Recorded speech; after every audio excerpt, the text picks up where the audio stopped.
பலவிதமான வழிபாடுகள் செஞ்சும் பரிகாரங்கள் செஞ்சும் பலன் கொடுக்கலன்றப்போ குலதெய்வத்தை யாராவது நம்ம பக்கம் சாதகமா இல்லாத மாதிரி மாத்திட்டாங்கன்னா அந்த மாதிரி பிரச்சனைகள் அதிகப்படியா வரும்னு சொல்லியிருந்தீங்க. அப்படின்னா குலதெய்வத்தை நம்ம சார்ந்து வச்சுக்கிறதுக்கும் நம்ம அதை குலதெய்வத்தை வசியப்படுத்தி வச்சுக்கிறதுக்கும் என்ன பண்ணணும்? இது மாதிரியான பிரச்சனைகள் உள்ளவங்க மட்டும்தான் குலதெய்வ வசியம் பண்ண வேண்டிய வழிமுறைகளை ஃபாலோ பண்ணணுமா, இல்லை எல்லாருமே குலதெய்வ வசிய வழிபாடை பண்றது சிறந்த முறையா இருக்குமா? அதை பத்தி சொல்லுங்க சார். குலதெய்வ வசிய வழிபாடு பொறுத்தவரையிலும் பார்த்தீங்கன்னா அனைத்து மக்களுமே செய்து கொள்ள வேண்டும். இது என்னன்னு கேட்டிங்கன்னா, இந்த நிகழ்ச்சி நம்ம செய்கிறதுக்கான முதல் நோக்கமே குலதெய்வம் அனைவருடைய இல்லங்களிலும் இருக்க வேண்டும். எல்லா குலதெய்வங்களும் அவர்களுடைய இல்லங்களில் அவங்க குடும்பத்தை காக்கிறதுக்கு உண்டான வேலையில் இருக்கணும். அதற்கு உண்டான தடங்கள் என்ன, அந்த தடைகளை எப்படி நீக்கி அந்த குலதெய்வத்தை உள்ளே கொண்டு வரணும் அப்படின்றது தான் நம்மளுடைய நிகழ்ச்சியுடைய முக்கியத்துவமே. நம்மளுடைய மற்ற வேறு சில தொலைக்காட்சிகள் நம்ம செய்யும்போது என்னுடைய நிகழ்ச்சிக்கு பெயரே குலதெய்வமே வாழ்க்கையின் பொக்கிஷம் அப்படின்னு தான் அந்த நிகழ்ச்சிக்கு டைட்டிலே கொடுத்து வச்சுருந்தோம்.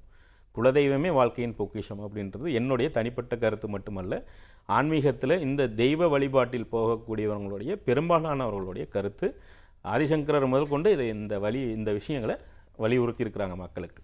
இப்போ இந்த குலதெய்வம் அப்படின்றத பொறுத்தவரையிலும் பார்த்தீங்கன்னா, குலத்தை காக்கும் தெய்வம் குலதெய்வம், இதில் எந்த சந்தேகமும் இல்லை, எல்லாரும் சொல்லிக்கிட்டு தான் இருக்காங்க இந்த விஷயத்தை. இந்த குலதெய்வ வசிய வழிபாடுன்றது தமிழகத்திலேயே என்னை பொறுத்தவரை எனக்கு தெரிந்து நான் மட்டும்தான் அதை மிக அற்புதமாக செய்து கொண்டே இருக்கிறேன் என்று நான் நினைக்கிறேன். ஏன்னா குலதெய்வத்தை கொண்டு வாங்க, இப்படி கும்பிடுங்க அப்படி கும்பிடுங்க, இப்படி சாமி கும்பிடலான்னு தான் நிறைய பேர் சொல்கிறாங்களே தவிர குலதெய்வத்தை வசியப்படுத்தி கூட வச்சுக்கணுன்ற கருத்தை அதிகமாக சொல்லக்கூடியது அடியன் திருமுருக கோகுலநாதன் என்று நான் நம்புகிறேன். ஏன் அப்படின்னு கேட்டிங்கன்னா, அந்த குலதெய்வம் கூட வச்சுக்கிறதுனால இருக்கக்கூடிய பெனிஃபிட் என்ன அப்படின்னு பார்த்தீங்கன்னா, ஒவ்வொருவருடைய குடும்பத்திலும் அந்த குலதெய்வம் கூட இருக்கும்போது கிரக தோஷங்களை தானாகவே சரிப்படுத்துவதற்கு உண்டான வழிகளை அந்த குலதெய்வங்களே செய்யும்.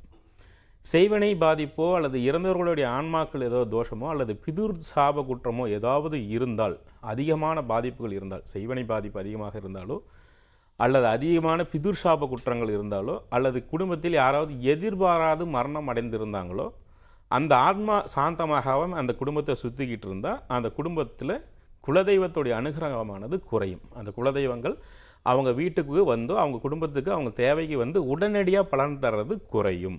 இதுதான் உண்மை. இப்போ இந்த குலதெய்வத்திற்கு வேண்டுமென்ற பூஜைகள் அனைத்தும் நாங்கள் செய்கிறோமே. என்கிட்ட ஒரு மதுரையிலேருந்து ஒரு நண்பர் வந்திருந்தார். கிட்டத்தட்ட பார்த்தீங்கன்னா 35 - 40 லட்ச ரூபா செலவு பண்ணி அவங்களுடைய குலதெய்வத்துக்கு முக்கியமான வேலைகள் எல்லாமே அவர் செய்கிறார். பங்காளிங்கெல்லாம் சேர்ந்து ஒரு 15 லட்ச ரூபா போடுறாங்க. அவர் ஒருத்தரே 35 - 40 லட்ச ரூபாய் பக்கமாக போட்டு அந்த கோயிலை கட்டி கும்பாபிஷேகம் பண்ணி வைக்கிறார். அவருடைய மகன் ஒரு விபத்தில் இறக்குறார். அவர் என்கிட்ட ஒரு கேள்வி முன்ன வச்சார்னா, இவ்வளோ நான் என்னுடைய குலதெய்வத்துக்கு செஞ்சு அந்த குலதெய்வம் ஏன் என்னுடைய மகனை காப்பாற்றலை அப்படின்ற அந்த ஒரு கேள்வியை அந்த நபர் என்கிட்ட வச்சார். என்னுடைய பதில் அதற்கு, நான் இறைவன்கிட்ட கேட்டு என்னுடைய ஆஞ்சநேயரும் என்னுடைய குரு முருகரும் என்னுடைய அனுபவத்தில் நான் கேட்டு எனக்கு தெரிந்த பதிலை நான் அவர்கிட்ட சொன்னேன். அது அவர் ஒத்துக்கிட்டார். அந்த குடும்பத்தில் ஏற்கனவே ஒரு எதிர்பாராத மரணம் நடந்திருக்கு. அவருடைய உடன் பிறந்த சகோதரர் இவருடைய மகன் இறக்கிறதுக்கு ஒரு 6-7 வருஷத்துக்கு முன்னாடி அவர் எதிர்பாராத விதத்தில் மரணம் அடைகிறார். அந்த பூர்வீகத்தில் தான் இவங்களும் இருக்கிறாங்க. அதனுடைய சாபதோஷமும் குடும்பத்தில் ஈடுமுறை சாபத்தீடும் செய்வன பாதிப்பும் ரொம்ப அதிகமாக இருக்குது. இந்த இரண்டும் தான் மூல காரணம் அப்படின்னு நான் சொல்லும் போது அவர் என்கிட்ட திருப்பி கேள்வி கேட்டார்னா, இப்போ இந்த குலதெய்வத்துக்கு நான் இவ்வளோ செலவு பண்ணி பண்ணேன், ஏன் அந்த சாமி எனக்கு சரி பண்ணக்கூடாதா தானா அதை அப்படின்னு ஒரு கேள்வி கேட்டார். நியாயமான கேள்வி தான், அதில் எந்த விதமான தப்பும் கிடையாது. நானாக இருந்தாலும் அந்த இடத்துல அந்த கேள்வியை தான் நானும் கேட்பேன். இதில் ஒரு ரகசியம் என்ன அப்படின்னு கேட்டிங்கன்னா, குலதெய்வங்கள் நமக்கு நல்லா அறிவுறுத்துதுங்க. உங்களுக்கு இந்த கஷ்டம் இருக்குது, செய்வன அதிகமாக இருக்குது, இல்லை குடும்பத்தில் ஏதாவது இறந்தவங்களுடைய சாபதோஷங்கள் இருக்குது, இல்லைன்னா அந்த ஆத்மாக்கள் உங்கள் கூட சுற்றிக்கிட்டு இருக்குன்னா ஏதாவது ஒரு வகையில் அதற்குண்டான விஷயங்களை உங்களுக்கு அந்த தெய்வம் காமிச்சு கொடுக்குது. ஏதாவது ஒரு சகுனத்தின் அடிப்படையில் காமிச்சு கொடுக்குது. நாம் அதை பெருசாக மக்களாகிய நீங்கள் நிறைய பேர் அதை பெருசாக உணர்வதும் இல்லை, அதை எடுத்துக்கொள்வதும் இல்லை. என்ன நடக்குது பார்த்துக்கலாம் அப்படின்னு சொல்லி அடுத்தடுத்த காரியங்கள் செய்யும் போது தான் பாதிப்பு அதிகமாக வருது. அடுத்தது, இந்த தெய்வமே தானாக இந்த வேலையை செய்யக்கூடாதா அப்படின்ற இடத்துல தான் ஒரு சின்ன ஒரு சிக்கல். எந்த கெட்ட சக்தியாக இருந்தாலும் தெய்வத்தின் மீது உங்களுக்கு ஒரு கோபத்தை உருவாக்க வச்சிடும். தெய்வத்தை உங்களுக்கு இப்போ நீங்களே தொடர்ந்து, இப்போ நானே இருக்கட்டுமே, உங்களை நான் சொல்லக்கூடாது, என்னையே சொல்கிறேன். எனக்கு ஏதாவது அதிக பாதிப்பு ஏதாவது ஒரு வகையில் வருதுன்னு வச்சுக்கோங்க, எனக்கு தெய்வத்து மேலே கோபம் வரும். நான் இவ்வளோ உனக்கு கும்பிட்றேன், இவ்வளோ பூஜை பண்ணுறேன், இவ்வளோ விஷயங்கள் செஞ்சுக்கிட்டு இருக்கேன், ஏன் எனக்கு நீ நல்லது பண்ண மாட்டேங்கிறேன்னு அந்த தெய்வத்தை நிந்திக்கும் செயலே தூண்டிவிடும். இந்த கிரகத்தோடைய தன்மையும் அதுதாங்க. இந்த செய்வனை தீய சக்திகளுடைய தன்மையும் அதுதாங்க. உங்களுக்கு நல்லது பண்ணுற சாமி மேலே ஒரு கோபத்தை உருவாக்கி அங்கே போகிற வேலையவோ அல்லது திருப்தியற்று போகிற சூழ்நிலையோ உருவாக்கிடும். திருப்தியே இல்லாமல் நீங்கள் எந்த வழிபாடு பண்ணாலும் அது பலன் தராது. முதல் கோணல் முற்றிலும் கோணல். இதுதான் இங்கே நிறைய பேருக்கு வரக்கூடிய பிரச்சனை. இப்போ நான் என்ன பண்ணி கொடுக்குறேன் இந்த இடத்துலன்னு கேட்டிங்கன்னா, ஒருவருடைய ஜாதகத்தை பார்த்து அவங்க குடும்பத்தில் இருக்கக்கூடிய பொதுவான விஷயங்களை பிரசன்ன ரீதியாக ஆஞ்சநேயர்கிட்ட சொல்லி போட்டு பிரசன்ன ரீதியாக நான் பார்த்து எந்த பிரச்சனையினால இவங்களுக்கு கஷ்டம் இருக்குது அப்படின்றத முறையாக கண்டுபிடிச்சி அதை சரி பண்ணி கொடுத்துட்டு அதுக்கப்புறம் அந்த குலதெய்வ வசியம் பண்ணி கொடுக்குறோம். அந்த குலதெய்வ வசியம்ன்றது என்னன்னு கேட்டிங்கன்னா, குலதெய்வம் நம்ம கூடியே இருக்கிற மாதிரி, நம்ம குடும்பத்தில் இருக்கிற மாதிரி, நம்ம இருக்கிற இடத்துல இருக்கிற மாதிரி செஞ்சு தரும். இதற்கு ஒரு 4-5 பொருட்களை வச்சு தான் பண்ணி கொடுக்குறோம். அதுக்குண்டான பொருள், ஒவ்வொரு தெய்வத்திற்கும் ஒரு பொருள் உண்டு. அந்தந்த தெய்வத்திற்கு உண்டான பொருட்கள், அந்தந்த தெய்வத்திற்கு உண்டான மூலிகைகள், அந்தந்த தெய்வத்திற்கு உண்டான எந்திரங்கள் வரைஞ்சி முறையாக உங்கள் கூட இருக்கிற மாதிரி அந்த குலதெய்வ கோயிலில் போய் வச்சு சாமி கும்பிட்டு அதை கொண்டு வந்து வீட்டில் வச்சு வாரத்திற்கு ஒரு நாள் அந்த குலதெய்வத்துக்கு நீங்கள் வீட்டில் பூஜை கொடுக்கணும். இப்போ நான் உங்கள் வீட்டுக்கு ஒரு உரம்பரையாக வரேன், நீங்கள் எங்கள் வீட்டுக்கு ஒரு உரம்பரையாக வரீங்கன்னா உங்களை நான் மரியாதை கொடுத்து வச்சுக்கிட்டா தான் அடுத்த முறை சந்தோஷமாக வருவீங்க. அந்த மாதிரி கொண்டு வந்து வச்சுருக்கிற சாமிக்கு வாரம் தவறாமல் ஒரு நாள் பூஜை கொடுக்கணுங்க. அந்த வார பூஜை தொடர்ந்து யாரெல்லாம் கொடுத்துட்டு வராங்களோ அவங்களுக்கு எல்லாமே கிரக தோஷங்கள் படிப்படியாக குறையுது. செய்வன பாதிப்பையும் இறந்தவர்களுடைய தோஷங்கள் ஏதாவது இருந்தாலோ அல்லது வேறு ஏதாவது குற்றங்குறைகள் இருந்தால் அதை நம்ம சரி பண்ணிட்டு தான் சாமியை அழைச்சி கொடுக்குறோம். அதனால் அந்த பிரச்சனை திரும்பி வராமல் பாதுகாக்கிற வேலையை அந்த குலதெய்வம் செய்யும். குலதெய்வம் ஒருத்தர் கூட இருக்கும்போது அந்த குடும்பத்துக்கு ஒருத்தர் யாராவது செய்வனை பண்ணுறாங்க அப்படின்னா அந்த குடும்பத்துக்கு அந்த செய்வன பாதிப்பானது வேலை செய்யாது. இவர் செலவு பண்ணி வேணால் சும்மா செஞ்சுக்கலாம். இந்த விஷயங்களை நம்ம சிறப்பாக செஞ்சு கொடுத்துட்ருக்குறோம். அந்த குலதெய்வ வசியம்ன்றது மிக அற்புதமானது. ஒவ்வொரு குடும்பத்திற்கும் ஒவ்வொருவருக்கும் தேவையை பொறுத்து முறையாக செஞ்சு கொடுக்குறோம். அது மட்டும் அல்லாமல் குலதெய்வத்தை பண்ணி கொடுத்துட்டு, இப்போ குலதெய்வம் பண்ணி கொடுத்தும் ஒரு சிலருக்கு கல்யாணம் ஆகாது. குலதெய்வம் பண்ணி கொடுத்துருவோம். குலதெய்வம் பண்ணி கொடுத்து ஒரு 4 மாதம் டைம் சொல்லுவோம். அந்த 4 மாதத்தில் ஒரு சிலருக்கு ஆகாமல் போகுது. ஒரு 100 பேர்த்துக்கு பண்ணி கொடுக்குறோம் அப்படின்னு கேட்டிங்கன்னா 70-80 பேர்த்துக்கு குலதெய்வமே பண்ணி கொடுத்துருது. ஒரு 20-30 பேர்த்துக்கு டிலே ஆகுதுங்க. அதுக்கான காரணத்தை பார்த்து அதுக்கு என்ன கொடுக்கலாம். இப்போ பார்த்தீங்கன்னா கார்த்தவீர்யார்ஜுனன் சாமின்னு சொல்லி ஒரு எந்திரம் இருக்குது.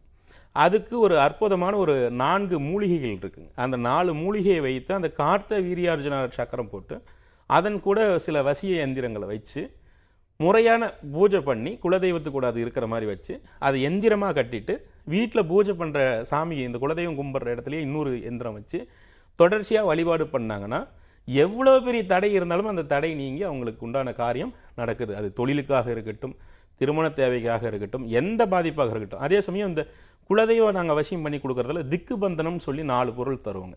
வீட்டுக்கு 4 மூலைக்கு வைக்கிற மாதிரி ஒரு பொருள் தருவோம் தனித்தனியாக, ஒவ்வொரு திக்குக்கும் ஒவ்வொன்று. வாசப்படியில் வைக்கிற மாதிரி ஒன்று கொடுப்போங்க. இது என்ன பண்ணும் அப்படின்னு கேட்டிங்கன்னா, இந்த வாஸ்து குற்றம்னு சொல்கிறோம்ல, இப்போ இதில் ஒரு இன்னொரு வாஸ்துல ஒரு சின்ன ஒரு விஷயத்தைங்க நாங்கள் சொல்லிவிட்டு நம்ம அடுத்தது பார்ப்போம். நிறைய பேர் வாஸ்து அப்படின்றதுல என்ன பண்ணுறாங்கன்னு கேட்டிங்கன்னா, கட்டடத்தை இடித்து கட்டிட்டா சரியாக போயிடும் அப்படின்னு நினைக்கிறாங்க. ஒரு மனிதனுடைய ஜாதகத்தில், ஒரு குழந்தையோடைய ஜாதகத்தில் பிறக்கும்போது 4ஆம் இடம் பாதித்து விட்டால் அவங்களுக்கு வாஸ்து குறை இருக்கும். ஒரு ஜாதகத்தில் 4ஆம் இடம்ன்றது சுகஸ்தானம். அந்த 4ஆம் இடம் பாதிச்சிருச்சுன்னா கட்டாயம் அந்த ஜாதக குடும்பத்தில் வாஸ்து பாதிப்பு இல்லாமல் இருக்கவே இருக்காது. அந்த கிரகத்தை சரி பண்ணவே முடியாதுங்க. அப்போ அந்த தெய்வத்தை கொண்டு வந்து வச்சு அந்த தெய்வத்திற்கு உண்டான பூஜையை நம்ம மிக தெளிவாக அந்த குலதெய்வத்துக்கு நம்ம கொடுக்கும்போது அந்த திக்கு எந்திரங்கள், ஒவ்வொரு திக்குக்கும் ஒரு தேவதைகள் இருக்காங்க. இப்போ அக்னி மூலம் தான் அக்னி தேவர் இருக்கிறார். 8 திக்குக்கும் 8 தேவதைகள் இருக்கிறாங்க. அதற்கு கூட ஒரு சில கிரக எந்திரங்களும் வச்சு அதை திக்குகளுக்கு நம்ம வச்சு அதுக்கு பூஜை கொடுக்க சொல்லிடுவோம். அதை கொடுக்க ஆரம்பித்தாங்கன்னா அந்த வாஸ்து குற்றம் சரியாகி 5 வருஷமாக ஒரு பிரச்சனையை சரி பண்ண முடியல, ஒரு படிக்கட்டை மாற்ற முடியலன்றவங்க 6 மாதத்தில் மாற்றுறாங்க. அதுக்குண்டான பொருளாதாரமும் வந்துடுது, அந்த வேலையும் நடக்குதுங்க. எனவே கிரகத்தை தடுத்து நிறுத்தி கிரகங்களால் வரக்கூடிய பாதிப்பையும் மற்ற தீய சக்திகளால் வரக்கூடிய பாதிப்பையும் சரி பண்ணுறதுல குலதெய்வத்திற்கு முதல் முக்கியத்துவம் உண்டு. அதை கூட வச்சுக்கிறது ஈஸி. 2வது, ஒரு மனிதன் சுயநலத்துக்காக ஒரு சாமி கும்பிடலான்னா அது குலதெய்வம் மட்டும்தாங்க. தன்னுடைய சுயநலத்திற்காகவும் தன் குடும்ப வளர்ச்சிக்காக மட்டுமே ஒரு தெய்வத்தை நம்ம கும்பிடலாம் அப்படின்னா குலதெய்வம் தாங்க முதல். மற்ற தெய்வங்கள் வந்து சுயநலத்துக்கு அவ்வளோ சீக்கிரம் கட்டுப்பட்டு வராது. குலதெய்வம்ன்றது நம்ம குடும்பத்தில் நம்ம முன்னோர்கள் நம்ம பிள்ளைங்களும் நம்ம வாரிசுகள் நல்லா இருக்கட்டும்னு தான் உருவாக்கி வச்சுருக்காங்க. அப்போ நம்மளுடைய சுய தேவைகளை பூர்த்தி செய்வதில் குலதெய்வங்களுக்கு வல்லமை அதிகம். அதை நம்ம ரொம்ப அருமையாக பண்ணி கொடுத்துட்ருக்கோம். வாய்ப்புள்ளவங்க நேரில் வந்து பயன்பெற்று கொள்ளலாம். ஓகே, நிகழ்ச்சியோட அடுத்த அழைப்பாளர் இணைப்பில் இருக்காங்க, அவங்க கிட்ட பேசலாம். வணக்கம். வணக்கம்மா. சொல்லுங்கம்மா, உங்க பேர் என்ன, இங்க இருந்து கூப்பிடுறீங்க? நான் சங்ககிரியிலிருந்து, சேலம் மாவட்டம் சங்ககிரியிலிருந்து பேசுறேங்கம்மா. சுப்பிரமணியம். என்னுடைய sir. பிறந்த தேதி 21/2/1964. ரோகிணி நட்சத்திரம், ரிஷபராசி. ஓகே, உங்க பிறந்த நேரம் என்ன சார்? வாழ்க்கையில் ஒரு 4-5 அம்மா. உங்க பிறந்த நேரம் என்ன? பிறந்த நேரம் வந்து வியாழன் பின்னிரவு வெடிகால, அதாவது 4:45 மணின்னு சொல்லி 4:45 நாளிகைன்னு போட்டுருதுங்க இந்த ஜாதகத்துல, கையில் எழுதின ஜாதகத்துல. ஓகே, நீங்க பிறந்த ஊர் என்ன சார்? ஊர் வந்து அதாவது சேலம் மாவட்டம் கொங்கனாபுரம் ஒன்றியம் கச்சுப்பள்ளி பக்கம் பள்ளிப்பட்டி. ஓகே சார், பேசலாம். சார் இணைப்பில் தான் இருக்காரு. சொல்லுங்க ஐயா, என்ன சந்தேகம் உங்களுக்கு? ஐயா வணக்கம் ஐயா. எனக்கு வாகன விபத்து 2 வீலர்ல ஒரு 4 ட்ரிப்புக்கு மேல நடந்துருச்சுங்க. சரிங்க. ஏதோ அப்பப்போ ஒரு பக்கம் இப்ப ஒரு வருஷத்துக்கு 2 வருஷத்துக்கு முன்னாடி நடந்து இப்போ கையில பிளேட் வச்சிருக்கேன். அடுத்து இப்ப 2 மாசத்துக்கு முன்னாடி ஒரு காருக்கார வந்து வண்டி வந்துட்டு இருக்கும்போது வந்து அடிச்சுட்டான். அது காலில் மைல்டா பிராக்சர். இந்த மாதிரி அடிக்கடி. சரிங்க சரிங்க ஐயா, நீங்க இன்னொரு முறை உங்களுடைய பிறந்த தேதி மாத வருடம் சொல்லுங்க. 21/2/1964 ஐயா. ரோகிணி நட்சத்திரம், ரிஷபராசிங்க. லக்னம் என்னங்க? லக்னம் வந்து இது மகர லக்னம் ஐயா. மகர லக்னம். விடிய காலம்பரை பிறந்திருக்கீங்க இல்லையா? ஆமாங்க. சரிங்க சரிங்கய்யா. உங்களுக்கு பார்த்தீங்கன்னா உங்களுடைய ஜாதக பிரகாரம் பார்த்துட்டிங்கன்னா உங்களுக்கு வந்து 2ஆம் இடம்னு சொல்லக்கூடிய தனம் குடும்பம் வாக்குஸ்தானத்தில் வந்து சூரியன், செவ்வாய், சனி 3 கிரகமும் அமர்ந்திருக்குங்க. சரிங்கய்யா. அந்த தனம் குடும்பம் வாக்குஸ்தானத்தில் இந்த 3 கிரகம் உட்கார்ந்துருக்கிறதுனால உங்களுக்கு வந்து பொருளாதார ரீதியான கஷ்டங்கள் அதிகமாக வரணும். அதாவது சுத்தமா இல்லைங்க, கை முடக்கம்யா எனக்கு. அதாங்க, அதனால உங்களுக்கு ஒன்றன் பின் ஒன்றாக ஏதாவது ஒரு பாதிப்பு வந்துட்டு தான் இருக்கும். ஆயுள் பாகம் உங்களுக்கு நல்லா தான் இருக்கு. அடுத்தது பார்த்தீங்கன்னா ருணரோக சத்ருஸ்தானம் சொல்லக்கூடிய 6ஆம் இடத்து அதிபதி புதன் வந்து லக்னத்திலேயே உட்கார்றாருங்க. உங்களுக்கு உடல் ரீதியான பாதிப்பு ஒன்றன் பின் ஒன்றாக ஏதாவது வந்துக்கிட்டு தான் இருக்கும். இது கிரகம் வந்து முழுசும் சரியில்லாமல் இருக்கு. உங்களுக்கு கிரக தோஷங்களை நிவர்த்தி பண்ணி குலதெய்வத்தை முறையாக ஆவாகனம் பண்ணி உங்களுடைய தாயார் வழியில் பிதுர் சாப குற்றத்தில் தாயார் வழியில் தோஷம் உண்டு. அந்த தாய் வழியில் வரக்கூடிய தோஷத்தை நிவர்த்தி பண்ணால் மட்டும்தான் உங்களுக்கு குலதெய்வம் முழுமையாக பேசும். அதன் பிறகுதாங்க உங்களுக்கு நல்லது நடக்கும். நல்லது, நன்றி சார். அப்படி பண்றதுன்னா என்னையா பண்ணணும்யா? நேரில் வாங்க. நேரில் வந்தால் தான் அதெல்லாம் செலவு பண்ணி தான் சாமி செய்ய முடியும். இல்ல எவ்வளவு செலவாகுங்கய்யா? நேரில் வாங்க, நேரில் வாங்க. கீழே இருக்கிற அந்த 2 எண்ணுக்கு கூப்பிடுங்க, கூப்பிட்டு அவங்க கிட்ட பேசுங்க. நேரில் வாங்க, பார்த்துக்கலாம். நன்றி சார். கால் இப்ப நேர்ல வந்தா சேலம் ஏரியாங்க. சேலம் மாவட்டம் காடையாம்பட்டிங்க. சேலத்துலேருந்து தருமபுரி போகிற வழியில் தீவெட்டிப்பட்டி பக்கம் இருக்கிற காடையாம்பட்டிங்க.